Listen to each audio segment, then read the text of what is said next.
Episode of Strife's Sanctum.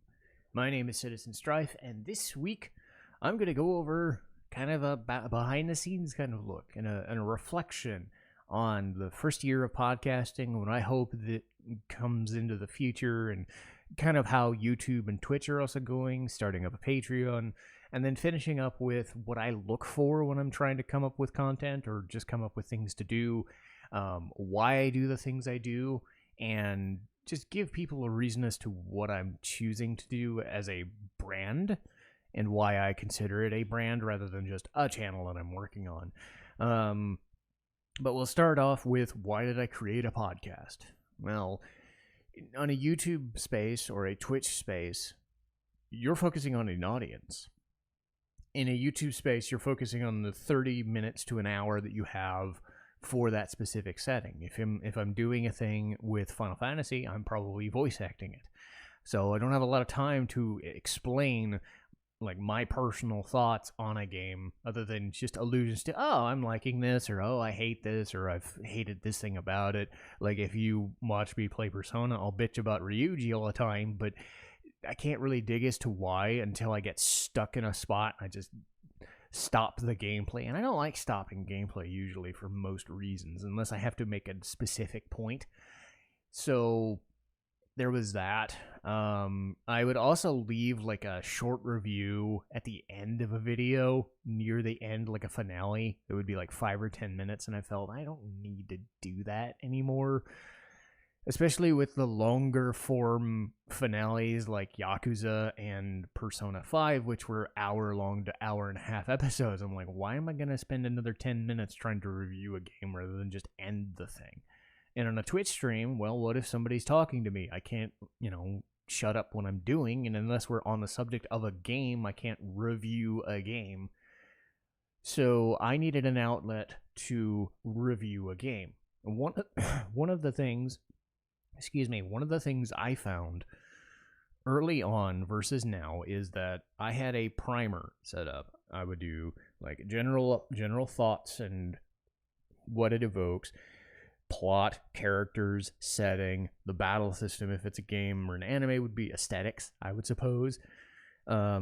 Just general feelings, and then positives and negatives. And the positive and negative part was really the big thing for me, because I didn't want to just come onto a podcast and bitch for half an hour that Final Fantasy XII was not my favorite game. Because everybody knows that. Anybody who's watched me in a stream or a YouTube video knows I hate that game. Or I'm not, like, enthusiastic about it. But why? Why am I not enthusiastic? And I'll spend a few minutes talking about the Final Fantasy problem, or at least what I consider that. That'll be part of the discussion later. But it's like, everybody likes a certain game, but why? Or why am I so hung up on Persona or East games rather than whatever? And then it's translated into anime. Why am I a big fan of such and such versus whatever? And the more I thought about it, the more that a podcast, a half an hour to 45-minute podcast, or even an hour long one, would allow me to kind of go over that. But it also gives me a chance to explain things about a setting or about a character or about like their actors involved that really help sell me on an experience, because that's what we're doing. We're selling an experience.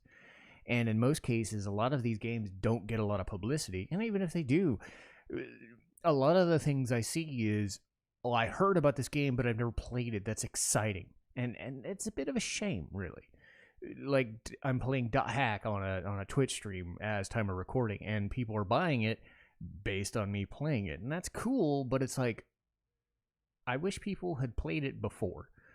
Not in the why haven't you played this before, but I'm like, I kind of wish they had, because it was a great game that I think is underrated. Yakuza was kind of the same way. Like, people don't play those games as much as you would, and of course it's a mainstream society kind of thing, but I also think it's like endemic of my stance versus somebody else's. Like the idea that nobody's played Final Fantasy VII or played a Final Fantasy game before. I find that shocking, and I've said as much.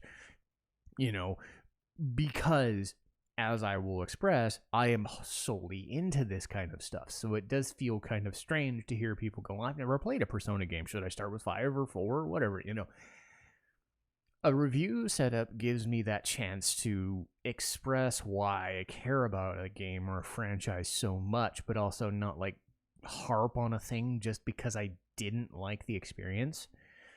But at the same time, I've grown to kind of speed through things a little bit more.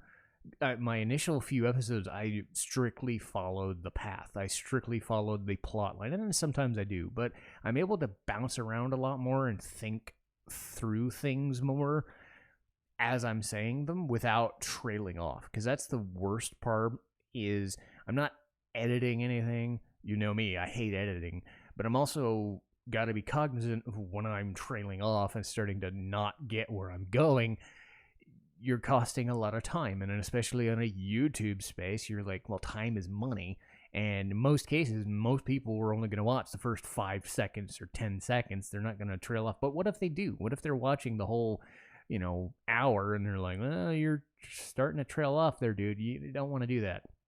So I've gotten good at bouncing around, knowing what I'm saying as I'm saying it, and sometimes overstressing a point. But I wanted to start a podcast by being analytical without being too critical, because there is a difference. If you express why you don't like a thing, you at least have a leg to stand on when it comes to other people, but you also have to understand why other people would like a thing better than you. And I will go over that. And everybody's a different person. That's sort of the blessing and a curse of trying to do this on a living scale. Is like, I'm creating content, and I'm not always creating the content everybody wants. I'm creating what I want first, and that again speaks to what I'm doing. Because if you're not enjoying what you're doing, don't do something just because somebody else wants the views or the clicks. Do it because you enjoy it, because people will know right away if you're doing it because you're faking it. And I've never been one to fake anything. And even on a small scale, as limited success as my stuff has, I think the people that do watch my stuff know that I'm not going to bullshit them about my opinions, and whether I like it or not, or if I'm waffling back and forth, I have a reason for that. Why don't I do full-on pictures and videos and short-form content? That was one of the things that I saw was, did you want to do visuals or do you want to splice in content? My big thing is I have a neck issue that kind of prevents me from sitting too long. At most, I can sit for an hour and it's fine, but if it starts going like an hour, 2 hours, or if it's extended, like I can't stand up and move, then I really can't do it. People will know on Twitch that I'm playing a rhythm game, a Migu game, because I can stand up and talk to chat and move around and stretch it out. If I'm putting at a computer looking for footage or splicing stuff or editing stuff, especially after creating a video, which would be 30 minutes or so, without time to stand up, well, my neck is going to get hurt. I also can't see very well, and that'll go to why I watch dubs. The reason I watch dubbed shows instead of subtitled shows, despite evidence to say that most people watch subtitled, it's because I can't see very well. That's the same reason I do off-screen, off-camera, because I was, for a long time, being on camera. But there are two main reasons why, well, three main reasons why I do off-camera stuff now. One is the footage of the game itself is scrunched up, so I'm not able to read it as well. Two, I'm able to read it better when it's full screen. And three, there's actually less fuss work to set up when I don't have to finagle with a camera or a green screen or a whatever. So that could give me an extra 15 or 20 minutes, and that could end up being an extra episode or part of a podcast that I can do without having to set up that level of equipment. And if it means that I'm more comfortable, I would rather do that. I think people get hung up on the visual and the look and the feel that they forget that they have to be comfortable doing a thing first. And if I'm not comfortable doing something, then what am I doing it for? That's why spending an extra 5 to 10 or maybe 15 or 20 hours working on one episode a month of content just for I don't know, 50 to 100 more views doesn't really strike me as something useful when every week I can spend a few minutes working on a primer in my head because I already have that stuff in my head. I'm thinking through it, and I jump on a podcast and I'm done in half an hour. There is something to be said for knowing what your strengths and weaknesses are. And my weakness is doing extra work that I think is too much of a hassle. Do I think it would be beneficial to do that? Yes. But I also think that there is a timing issue. And I think a lot of people forget that if you want to push yourself and do that stuff, that's great. But there also has to be a value proposition in there too. I do not think that the value of doing a 10-minute edited video is going to get you more than 45 minutes of a podcast, when a 45-minute podcast takes less work, takes less intensive work, gives you more to work with because you're thinking through. Yeah, in a YouTube space, 25 minutes is going to look better than a 45-minute thing. I absolutely agree. When you're looking through a thing, do you want to spend 20 minutes looking at a new thing? Maybe not. And then you hear my voice for 5 seconds, and you're like, nope, gone. That happens way too much. That is something I'm not a fan of, but I've gotten used to. Watch time. I don't watch time anymore because it makes me kind of sad and depressed. Viewership, though?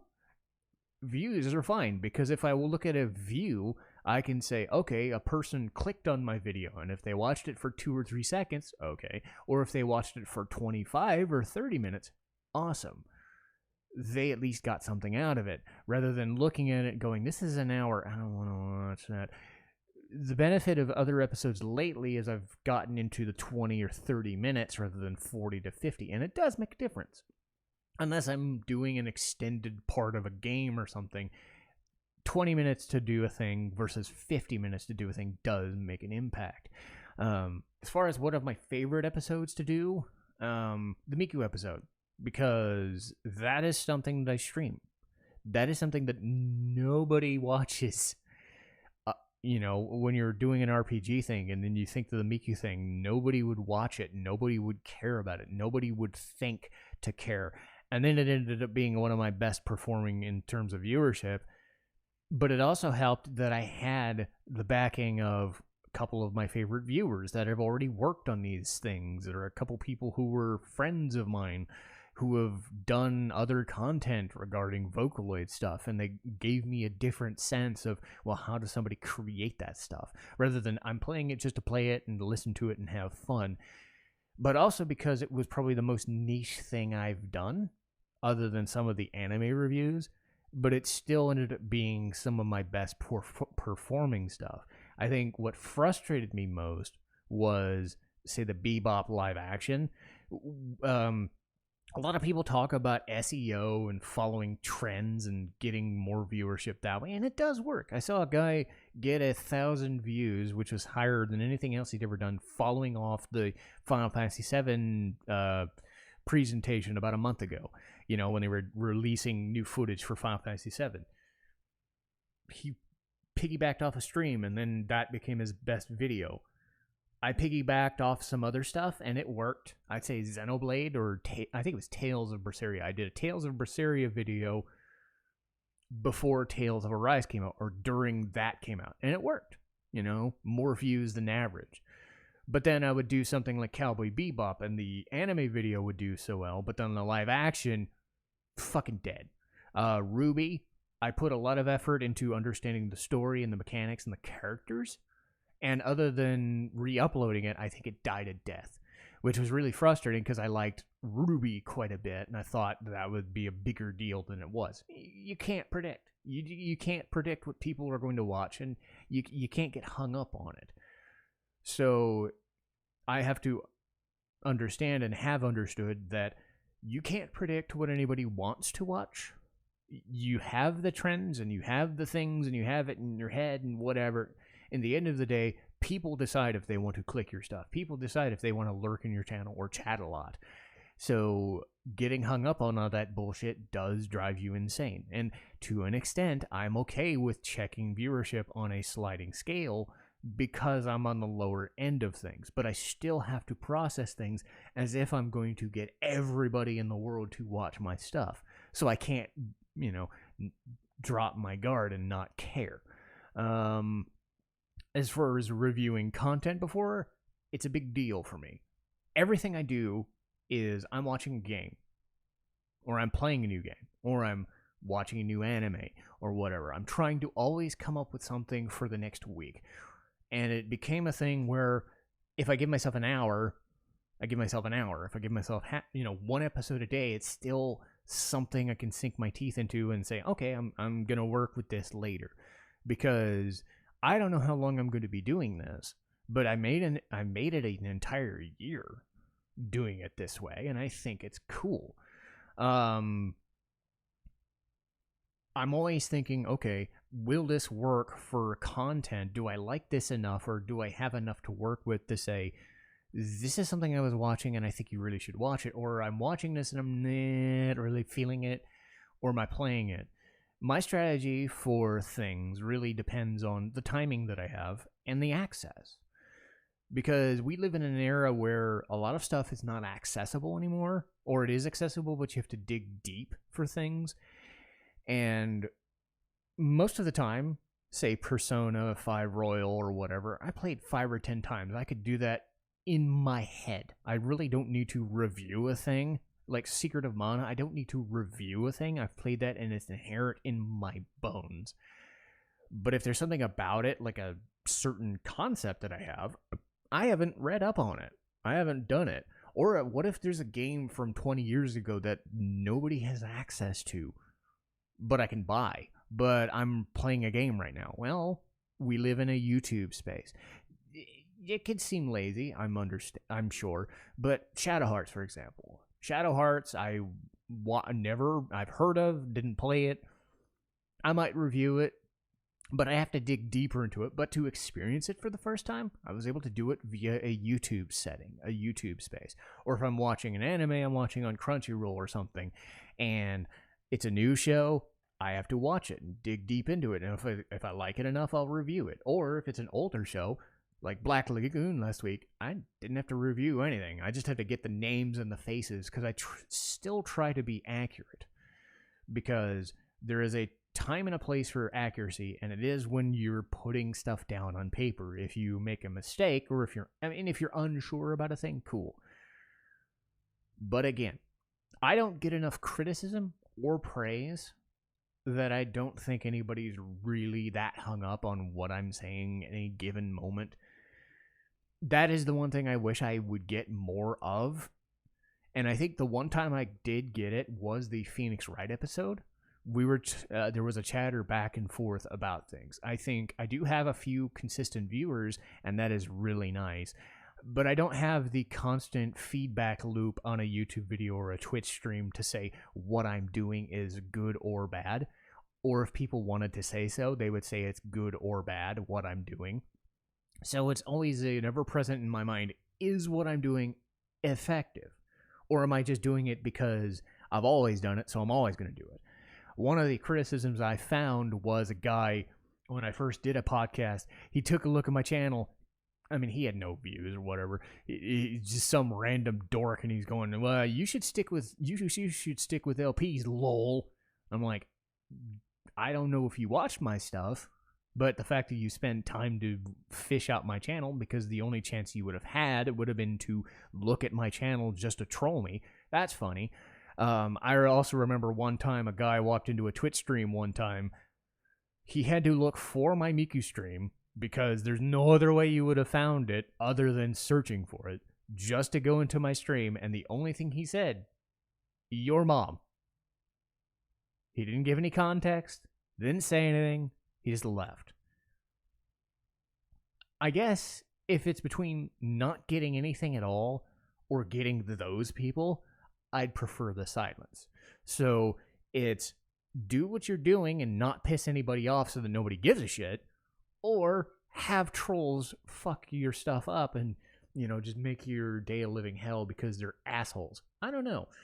I would prefer the latter, because no news is good news sometimes.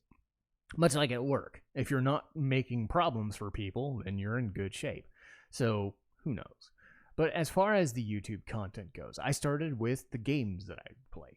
And in a YouTube setting, my main goal is to be analytical, because I only have 30 minutes to an hour to do an episode, and sometimes I shut it down to 15 to 20. It will depend on the thing, because are they voice acted cutscenes? Do I have to voice act them? If I voice act them, it might take longer. Who knows? But YouTube has been the space that I've enjoyed the most, because on a Twitch stream, you're an active platform. Sometimes the active chat has nothing to do with the game, and a lot of it actually has more to do with the person that you're talking to, and I'm not really that good at it. I wholly admit I am not a just chatting person. I don't talk to people about their things, and I don't want people to use me as a soundboard. I am not into that, which is why anytime I do a just chatting stream, I have a game that I've been playing or a game I've been talking about.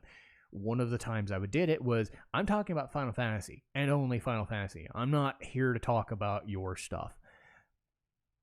It sounds cruel, but you can understand what I mean. I don't talk to people about their day. People don't talk to me about my day. You know, I'm not really into that. I process things based on their interests. If I know that a person I know at work has an interest in that lines up with mine, they become a friend, or they become somebody I talk to. If not, no, I'm not really bothered. That's just how I've been wired. Same thing with Twitch. On Twitch, I can at least say, okay, they're usually a gamer, or they're an anime fan, or judging by their username or whatever, I can kind of guess, but I'm not going to initiate conversation. So Twitch was always a kind of for me. But on a YouTube space, I'm alone. So what do I have to do? I have to talk. I have to talk through this game I'm playing, and I have to express why I'm building a character a certain way, why the story's doing a certain thing, what voice I'm using for a character, what I have to do for that game, or why I think it's so freaking good, or why I think certain parts of a game might struggle, but then it feeds back into it being better, or vice versa. Persona was the same way. It's a feedback loop not a lot of people like. A lot of people don't like the, oh my god, we're doing the visual novel thing. Oh my god, now we're doing the combat thing. Oh my god, now we're doing the social link thing. I love that sort of thing. It's great. That's what I love. So I sat there for 200 episodes and thinking, no, I'm not bored of this at all. What drove me nuts was getting through Persona 5 Royal and then remembering that I had to do Persona 5 Strikers and just being like, nah, I'll do Persona 5 Strikers some other day, because that's another 50-hour game. So that's another 90 to 100 episodes anyway, and I'm like, not right now. But choosing games makes a good choice. And that's why doing stuff like Phoenix Wright, I have to think through, okay, how many hours am I going to spend doing Phoenix Wright? And then judging that based on how long I spent doing Persona 5 Royal. Because Persona 5 Royal, 7 episodes a week. 200 episodes, 7 months. That's a long time, even for RPGs. They're long-term investments. And the benefit is I get them done 7 episodes a week, and then I can move on with my week. But what is the investment? The YouTube algorithm says the first episode is going to be successful, and it's going to go down from there. And then I've seen some random episodes. Some of my best performing episodes are some random fuck-off episodes of Ys that have no context to the story, or just me in a fucking cave somewhere fighting dudes. As opposed to those initial episodes that get more traction, that get more advertising, that get more promotion for me. Again, you can't predict what people are going to watch, and then they see the fact that it has the most views, and I'm like, well, God, that must be impressive. And then I realized, no. Like, the main episode for Ys was just something I found a nun in a cave somewhere, so it had like no story content, so it felt really weird that would be the best performing gaming video. When you contrast that to Boxu, I readily admit my setup is not the most advantageous for YouTube, because again, I don't edit, I don't have like the screening background for things, and I struggle sometimes thinking, is my content good enough? I found out doing it on a Twitch stream and then uploading to YouTube was the best way to do it, given my software, given my setup, because I have my main camera, and then I dig out my Logitech Brio webcam to show off the actual box itself.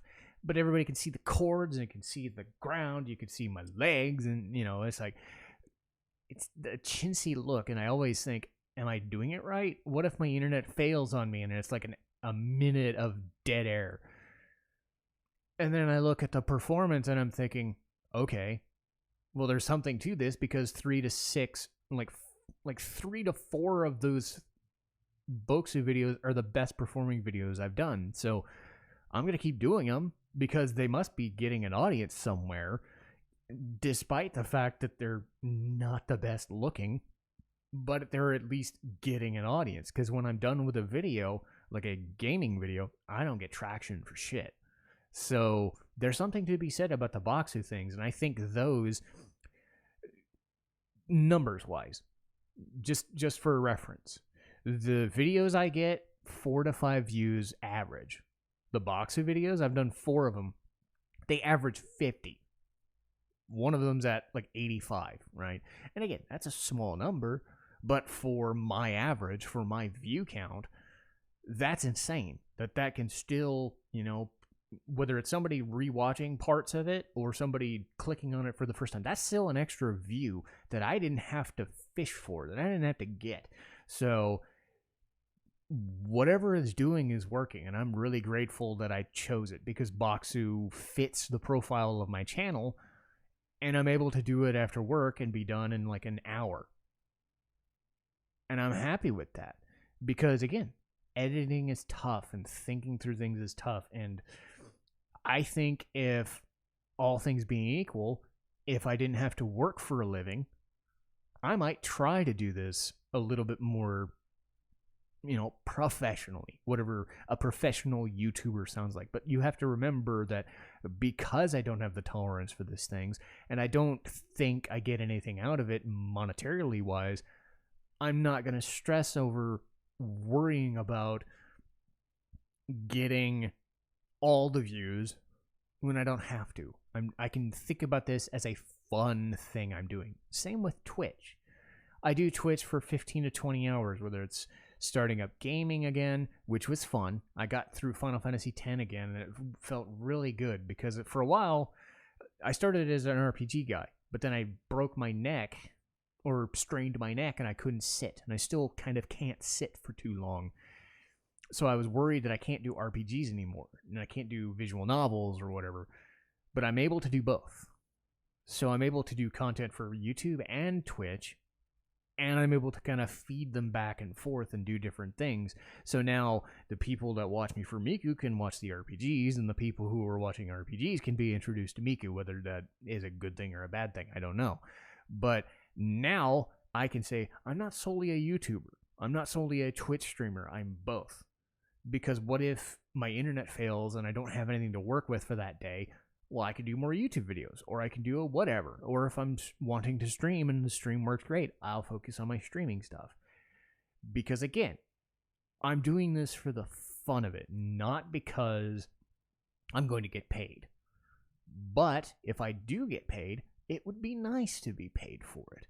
But I don't expect it to be full-time work, because I get more money in 2 weeks part-time at my job at Lego than I've ever made streaming for an entire 4 years. That stands to reason how little, because you see the numbers, and I think remember the hack about 6 months to a year ago, where only like a very, very minute few partners actually made a living wage. You see the amounts that some of the higher end streamers or the sponsors give them, and you think, well, I could do that, and then you realize it doesn't really work that way. I've always processed this as a hobby. That's why I don't get hung up on trying to do the best work. I get hung up on doing what's best for me personally, the way I want to do it, and not stressing myself out on anything that I do. But I still have to process it as if it's the biggest thing I want to do, because that is how I process everything. I don't enjoy 20 million different cool and different things and varied life things. I like the 5 or 10 things I do, and I do them with intent. Because just because you do something a certain way doesn't mean you're less intent on doing a thing than somebody else.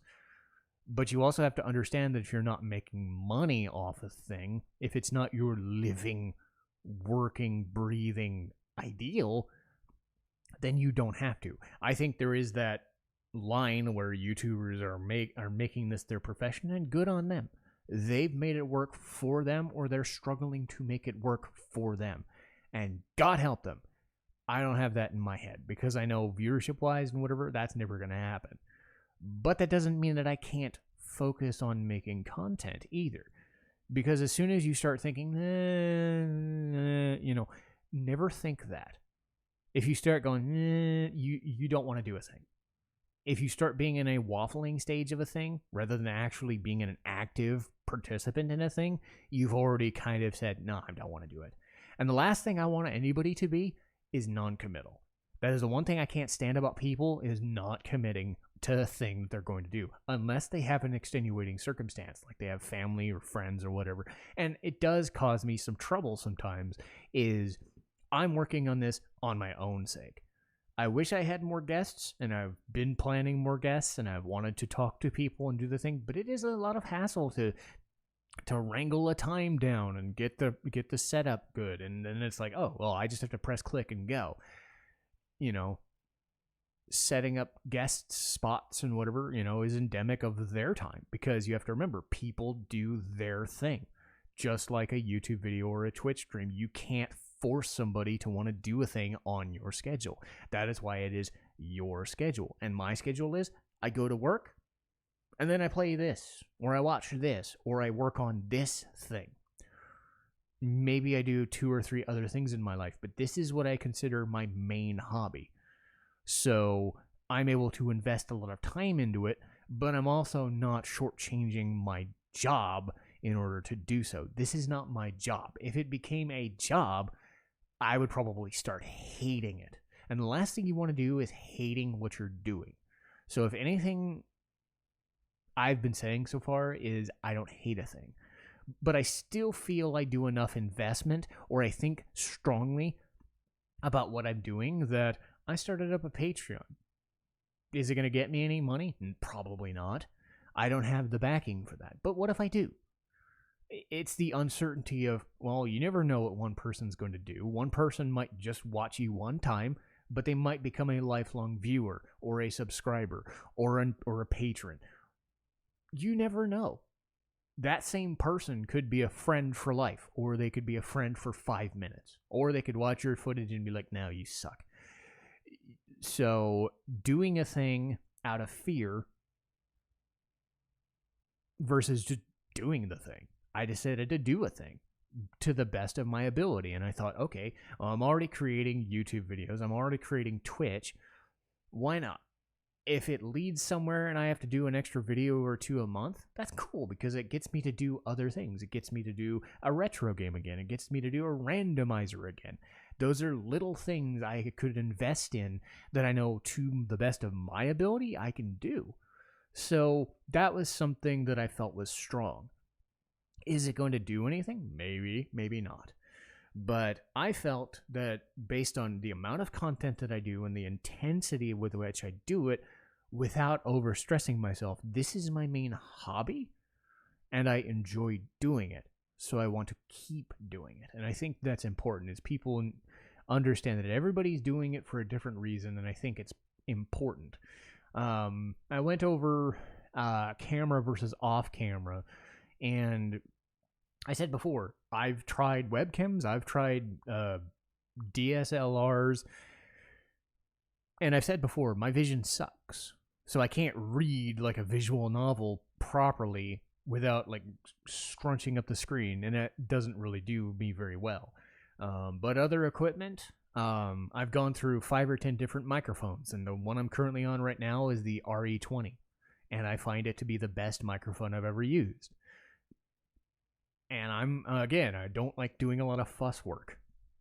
But I went from a $25 piece of crap to $100, Audio-Technica microphone to $150 Audio-Technica microphone. I've used the Blue Yeti.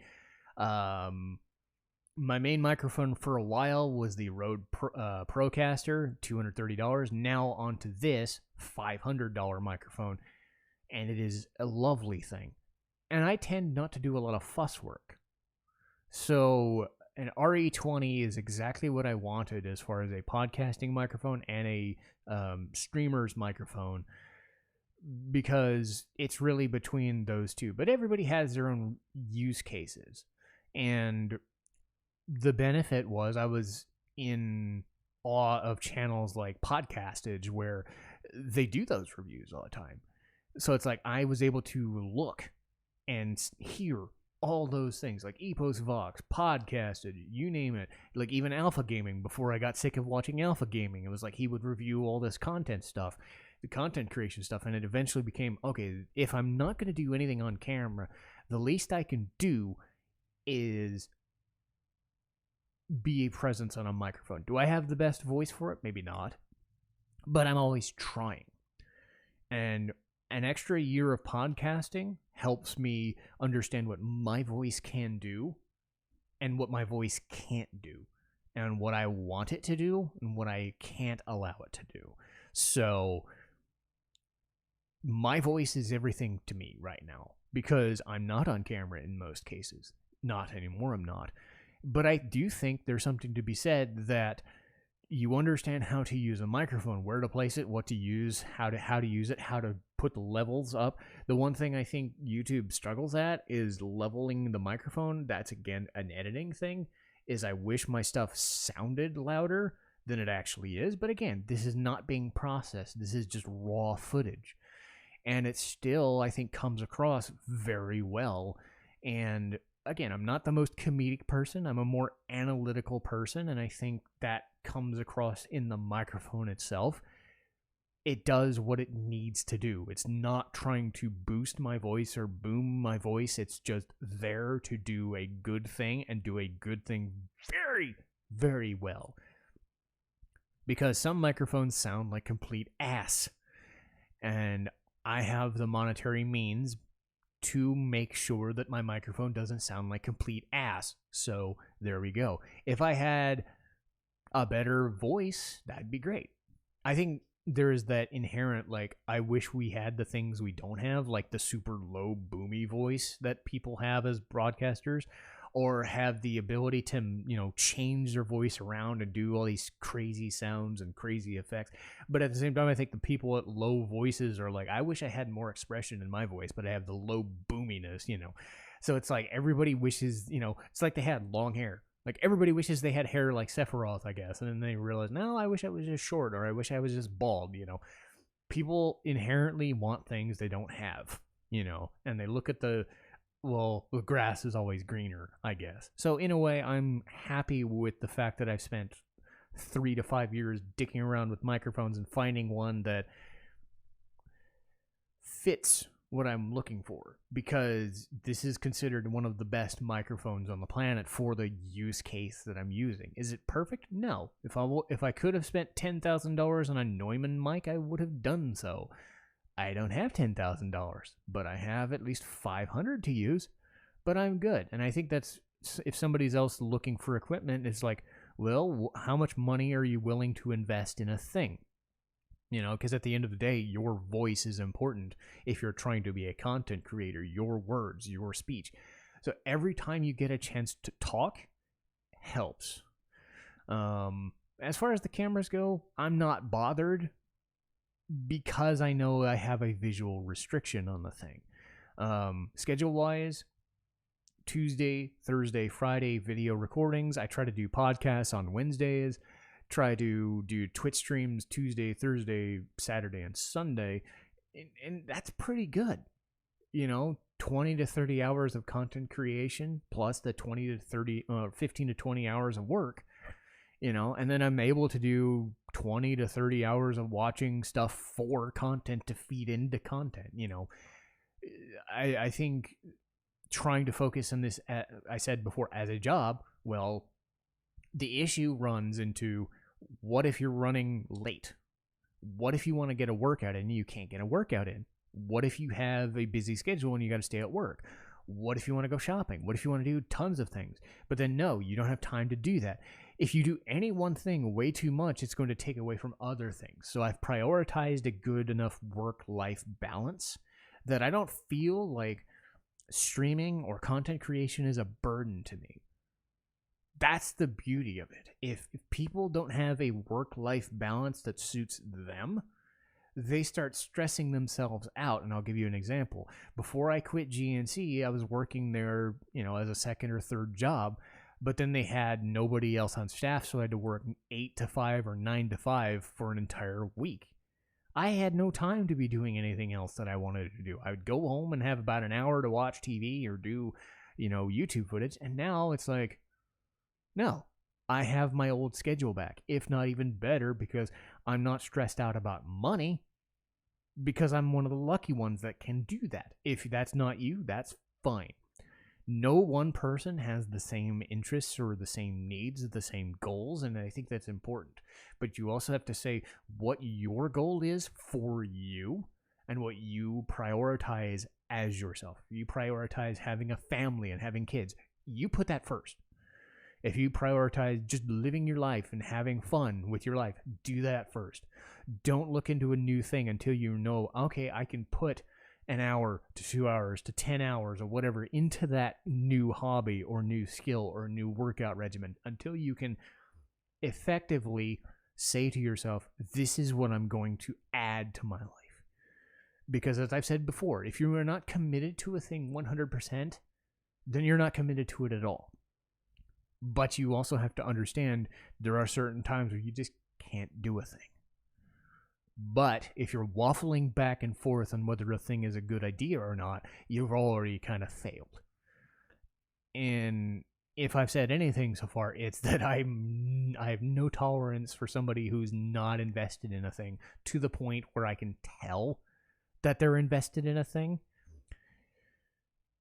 Maybe that's just me. Maybe that's just how I grew up. But I think if you are going to go to a job, you are invested in that job. If you are invested just solely for the paycheck, cool. You're still invested in doing the best you can for that job. If you're invested in going to college to learn a skill and go off on a career, you're doing that. If you want to be a parent, well, you got to put them first. You can't put yourself first.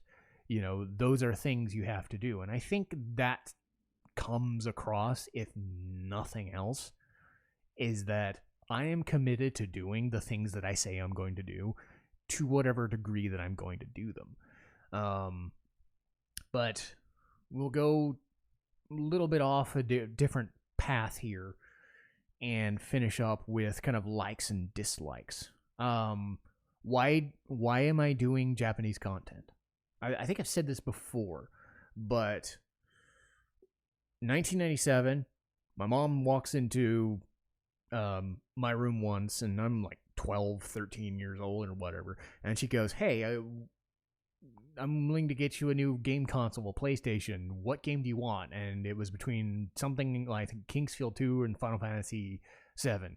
And I said Final Fantasy 7 because I'd played Final Fantasy 4 and 6 off and on in my brother's friend's place. My brother and I spent 5 months after school just going through Final Fantasy 7 that first time. And then we would play Final Fantasy 8 together. And I think eventually I just grew into, hey, I'm playing Star Ocean. I'm playing Final Fantasy 9 and 10 over at my friends and whatever. And later on, I got into anime around the same amount of time. So I kind of just veered into those directions. And around the time I went off into my own and started living out on my own in my 20s, Persona started coming out. And then eventually it became, well, I'm not even watching like American content. I'm watching movies and I'm watching sports still, but I'm not really paying attention to the new hot show that's coming out. I'm not watching Breaking Bad. I'm not watching Game of Thrones. I'm not watching name whatever fucking American sitcom or whatever. I'm watching anime, right? I'm playing these Japanese games. I'm playing these visual novels. And, it just became a thing where I'm invested in the Japanese culture from an outside perspective. And I'm not using that weeaboo term, weeb term, otaku term. I hate those. I honestly hate those. I think it's the way you process how you come across. You can be engaged in a conversation without coming off as a bit of a creep and a little bit of a, because you personally have to advertise yourself as a person and as a brand.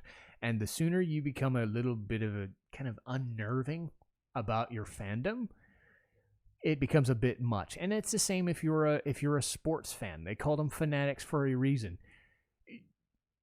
Churchgoers, if they're too invested and devout in their faith, they come across as a bit awkward. But if you're level-headed enough to express why you like a thing, then you can like a thing all you want. I have like 20 Miku posters on my wall.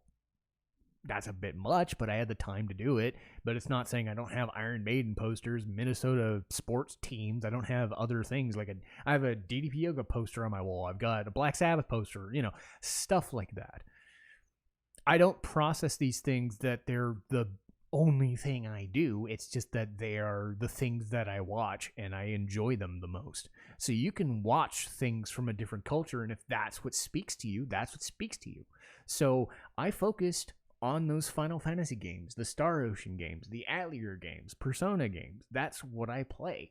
I don't play Assassin's Creed. I don't play Resident Evil. I don't play, Elden Ring, despite, those a couple of those two being Japanese games. But, I did play Mega Man, Donkey Kong. I didn't really play Metroid, but I've gotten into Kirby, But I'm not.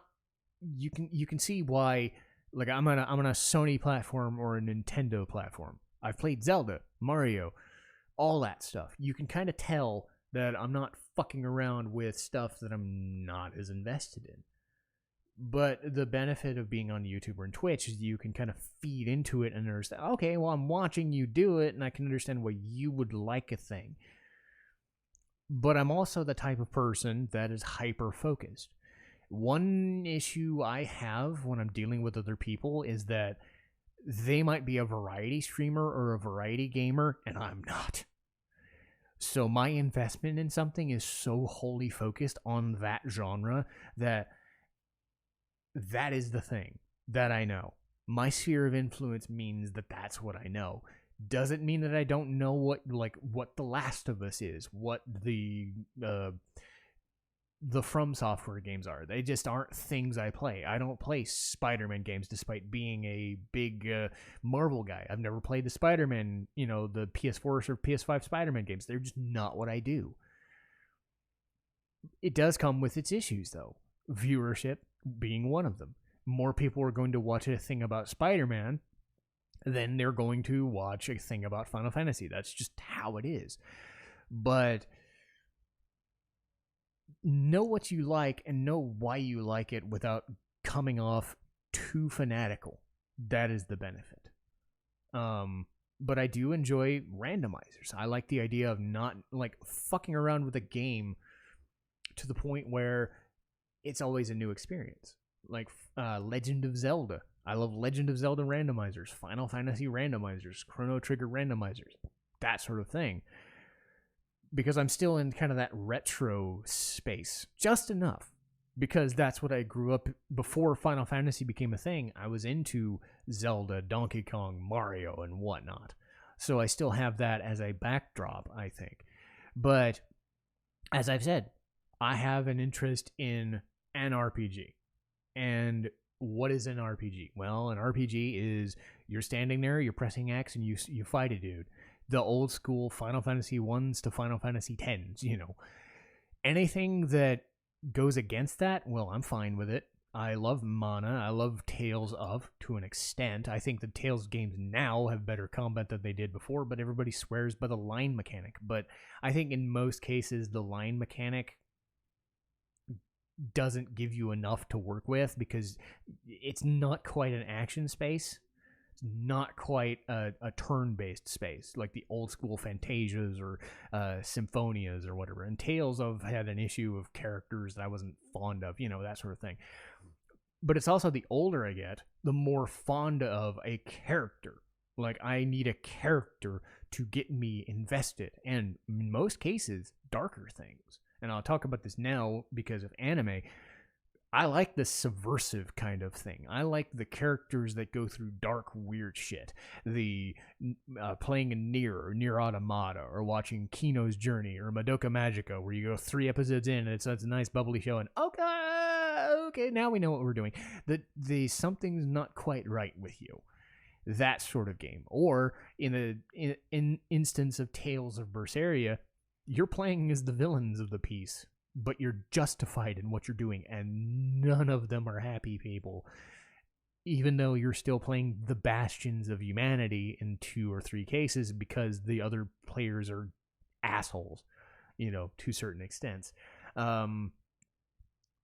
And as I've said, Persona gives me a little bit of that. They're a darker exploration of teenage angst or teenage drama, or they have the whole god issues, like they're dealing with gods. Like I'm a big mythology buff, or was as a kid, so stuff like Persona kind of speaks to me because, oh, I remember that character, or oh, I've seen that character. Oh shit, that character's different. I'm not as big on a battle system as I am as a battle system feeding into the narrative that you're trying to tell me. And if I think the narrative is good, and I think the characters specifically, what they're going through is good, I will give you the characters and give you the story 10 times out of 10 versus giving a shit out of a battle system. I think Final Fantasy VI, it's a terrible battle system. The Espers let you basically press X to win with Ultima, but some of your characters are so good that you can press Bum Rush to win, press Drill or Chainsaw to win, and then Celeste can use his runic and she becomes useless. It's like stealing sucks in most Final Fantasy games. Final Fantasy VI kind of sucks from a battle perspective because it's glitchy and dumb, and but it's fast and it's easy and it gets you where you need to go. But it's the character moments. Celeste going through all the stuff she goes through, with Locke in most cases, unrequited love that you're not quite sure of, the opera scene where they're going back and forth about their feelings, Kefka doing all the crazy Kefka shit that he does. That's what I care about. I don't care about your battle system having 50 million mechanics and trying to do the craziest fucking thing, and in most cases taking an RPG franchise from that staple having a menu system and then kind of turning it into not quite action RPG, but trying to be an action RPG. Like if you were a Tales game and you're an action-based game, or a Star Ocean and you're an action-based franchise, or Mana, you started as that. Final Fantasy always wanted to be that, but they spent 10 years not doing that. So there's a mental disconnect for me every single time I play a Final Fantasy game and not really liking it, because they're trying to do the Gambit system in 12. They're trying to do the paradigm shifts in 13, where you don't really control your characters. You're just giving them rules and shit, which is fine if you have mental feedback of what you're doing, but I can't strategize. I'm kind of in the middle where if a game is too slow, like a strategy RPG, I can't really focus on it because you have to get everybody in position, and you got to get them all set up, and then you spend a lot of time doing that stuff.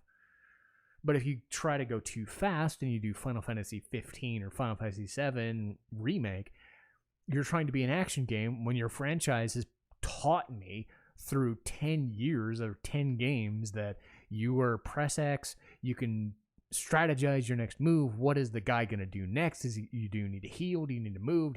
I'm a wait and see approach kind of guy, because that's what I was developed on. But my biggest issue with, say, Final Fantasy now, and any game that's going to try and follow in his footsteps, not that Final Fantasy isn't trying to do a thing. It's that Final Fantasy X was almost perfect in its design. Like, the battle system was snappy, and it had sense. It had 6 characters plus Kamari, specifically designed to kill the thing. And your sphere grid was designed to kill the thing. You get into a battle, boom, you're done. It's no guesswork. But in a staple JRPG turn-based mindset. And ever since then, they've kind of gone off in this, we're going to make Final Fantasy for everybody, and we're going to make it for Final Fantasy fans, old and new alike. That's their new tagline, and they've done that since 15. and it really fucking pisses me off, is they put a banner up and they say, for Final Fantasy fans, young and old. I get it. I'm 36, going on 37. I'm not a 15-year-old anymore. And if your interpretation of a Final Fantasy game is that you're 15 and you're playing Final Fantasy 7R for the first time, that's great. But Final Fantasy has always changed.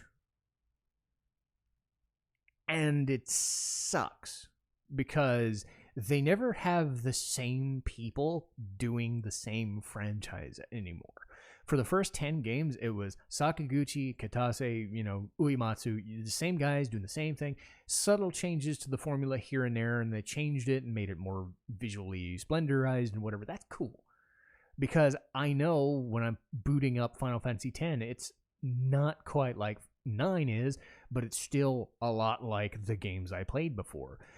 Now, because they take 4 to 5 years to develop a game, I sit there and I go, okay, not only is it an action-based game, but what kind of action is it now? Is it a gambit system? Have I played another gambit system game since? No, because that's all they did. They took the gambit system away rather than redefine it and redo it and make, Final Fantasy 13 a gambit system. They made the paradigm shifting system, and then they changed that. And then they turned that into the Warp Strike system in 15, and now they did the Final Fantasy 7R. Unless you're specifically doing a spin-off, you never know what from one game or the next what Final Fantasy battle system's gonna be. You just know it's gonna be for Final Fantasy fans, young and old. If you're gonna change something, give it like 3 to 4 games so that we can kind of invest in, okay, well, Castlevania went from a platformer to an action RPG platformer, a Metroidvania style platformer, and then it became the default. If you're going to change something, do what Yakuza did. They spent 7 to 10 games doing the brawler system, and then they decided to turn it into a JRPG. But they're going to keep doing a JRPG until it works. Or at least give it like 3 games like Resident Evil does. Resident Evil kind of goes in the same direction all the time until they decide to change the formula.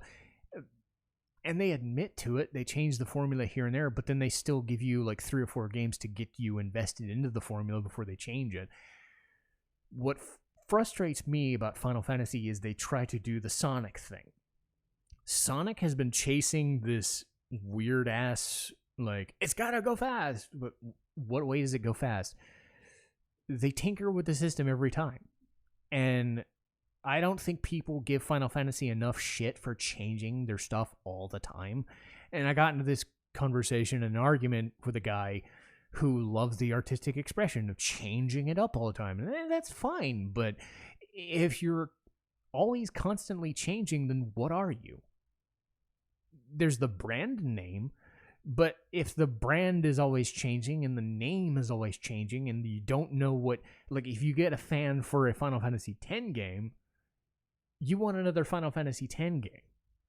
Or if you're going to change it, you're going to want it, oh, but it's not quite different. But Final Fantasy X is not Final Fantasy 12 and 13. It's almost like music. And this was my argument, was Final Fantasy X was Metallica's And Justice for All or Black Album or whatever. It worked for almost everybody. Pick it up and play. It's super accessible. Works great. And then Final Fantasy 12 comes out 5 or 6 years later. It's Load. Some people like it. A lot of us, it's not metal anymore. Load is a rock and country album.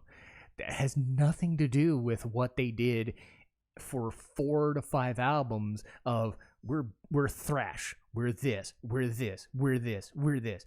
Your name is Metallica. You're playing country music. I mean, that's fine, but you don't sit there and think it's going to piss some people off. Yeah, maybe that's ardent, but when I look at a band name, I want it to be a Motorhead kind of example or an AC/DC where you know right off the handle what you're kind of in the mood for. Even Ozzy, for an extended period of time, was always fucking around with the formula, but it still felt like a metal record or a pop metal record. I didn't have to finagle it and think, okay, he's playing a fucking country song now. Nope. So Final Fantasy's doing what Sonic is doing. They're constantly changing what it means to be a Sonic game without looking at the fan base and going, sure. Some people are idiots about that. Some people are assholes about the way they process wanting to be a fan of something. I get that.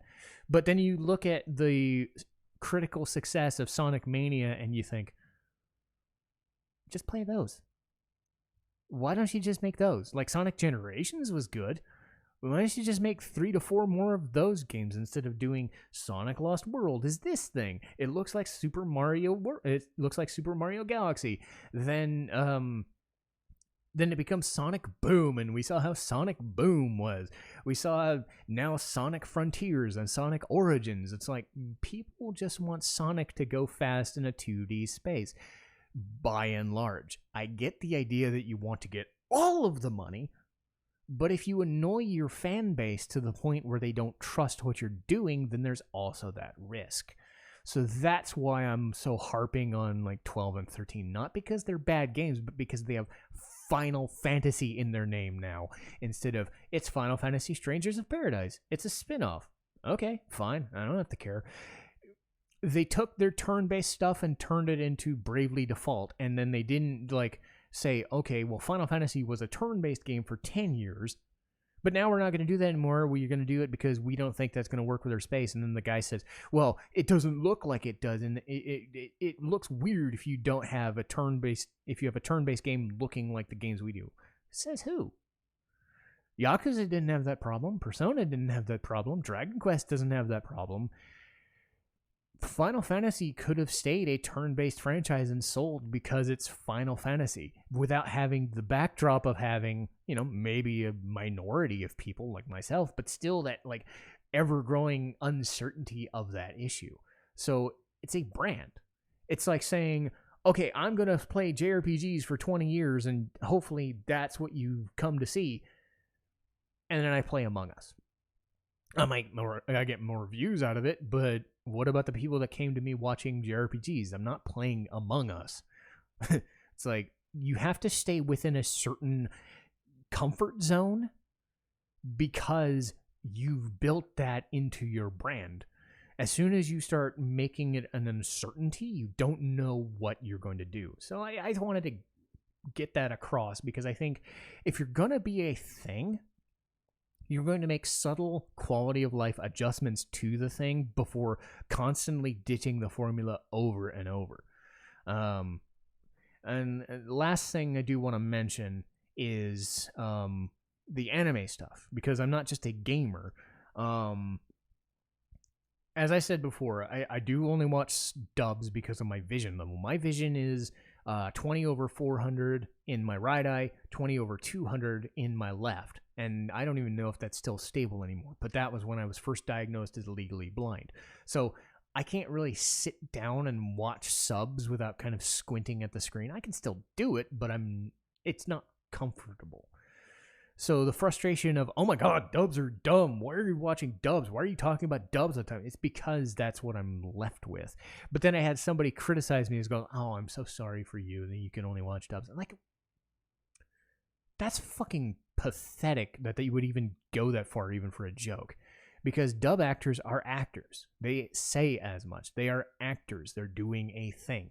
Are they cartoon actors? Not really. They're not American cartoon actors because it's a different type of acting. I think it does a disservice to a certain genre. You don't see me bitching about subs on the opposite frames. Like, no, the subs don't do the justice, the actual sub actors, because I have no frame of reference.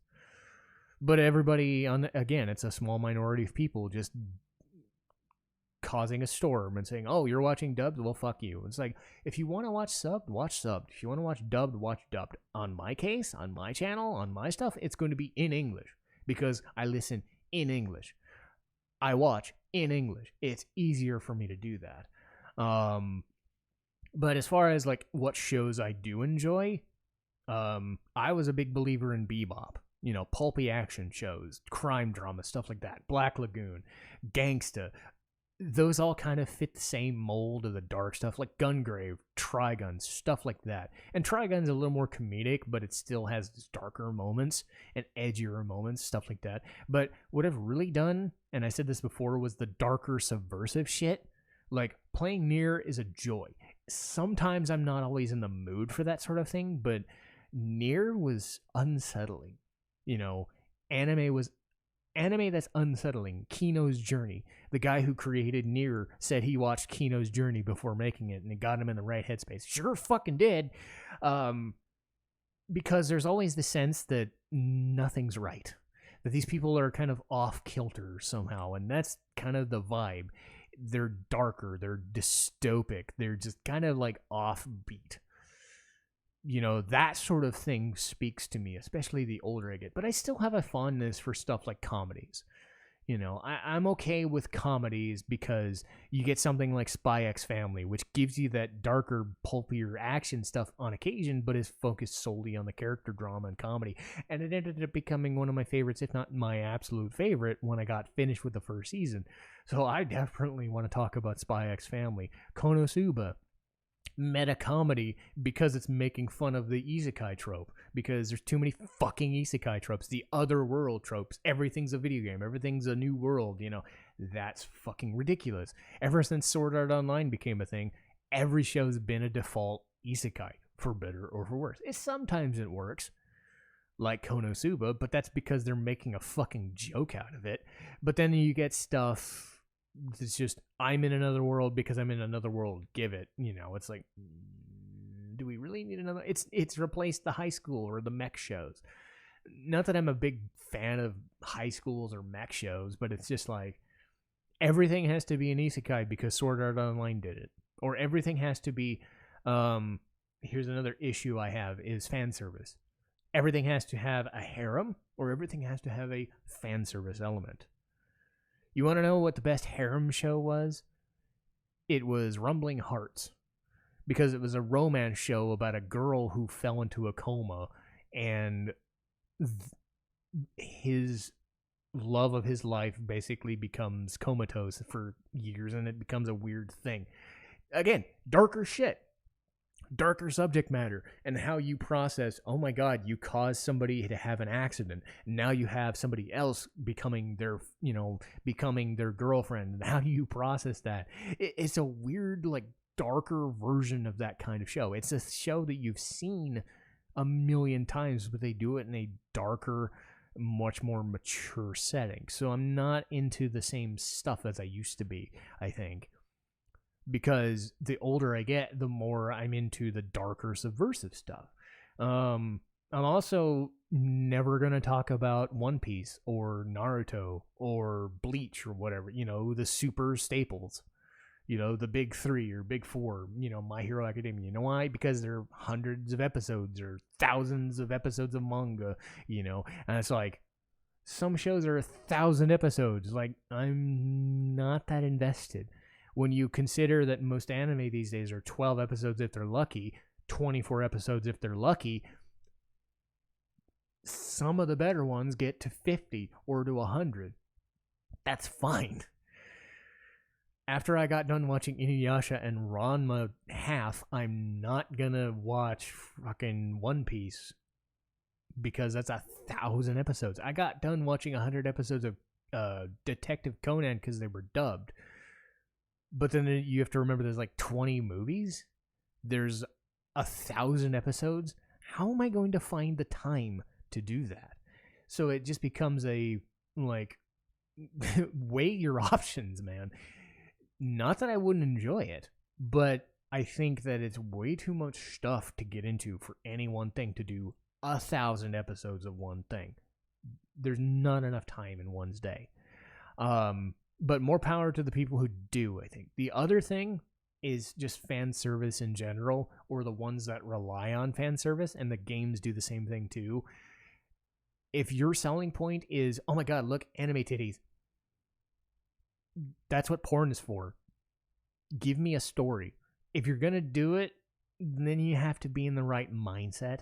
Like, I'm not saying it's inherently a terrible thing. It's just more of a turnoff because it's gonna be a thing.